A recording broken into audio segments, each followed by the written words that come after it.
Guys, welcome back to Ed Gasket. Today, I'm gonna introduce the first repair on a new project vehicle. Let's check it out.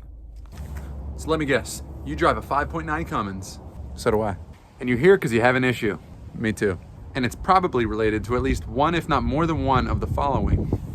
Rough starts, rough idle, smoking more than it should, and a big one, stalling when you get to a red light or a stop sign.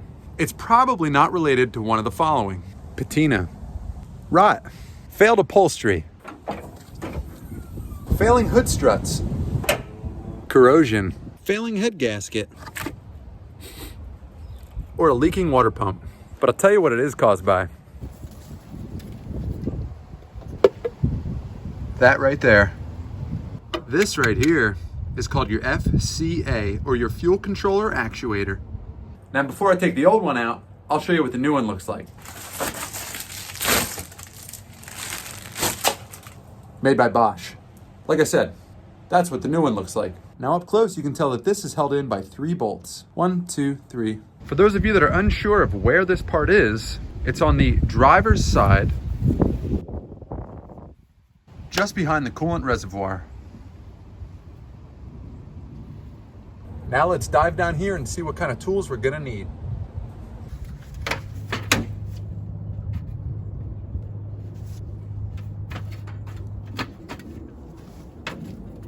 We're gonna need tools.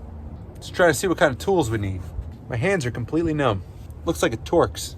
Before you undo any bolts, you gotta take off the electrical plug. Now all you have to do is pinch this tab right here and pull to the right. Got it. It's a little tight in here. Now while I get it out, I'll tell you this much. This thing controls the amount of fuel in a way that it's a regulator and not a promoter of fuel.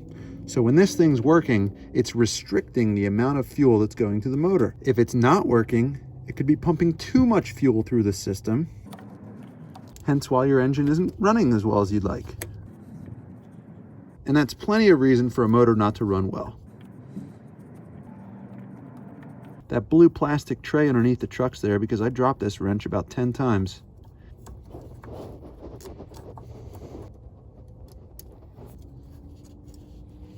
Now you just want to give this thing a little rack. It'll come right out. There it is. There's the old one.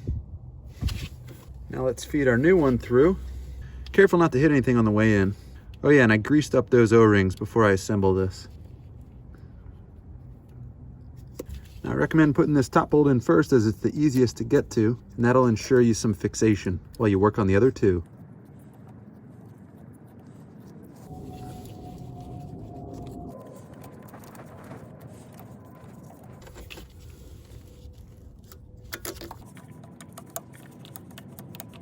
Now there is a torque setting on these bolts, and I'll be sure to put it in the bottom right hand of the screen, right there.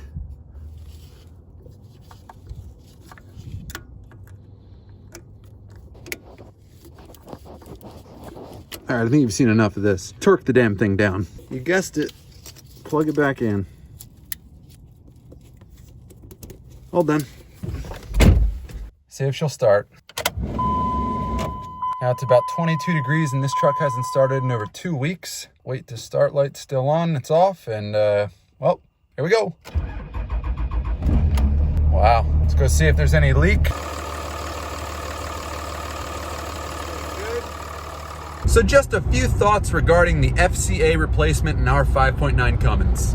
The job took a little longer and was a little more difficult than I originally anticipated. So allot yourself about an hour's time. Even so, not a bad job. And I'm thrilled to say that our problems regarding rough idle, rough starting, smoking, and stalling when I roll up to a red light have completely resolved. Now, if you found any part of our video today instructional, funny, informative, funny, educational, or funny, I recommend subscribing to our channel to let us act as a reminder that no matter what it is you're working on, like a big diesel motor, that you can fix it yourself.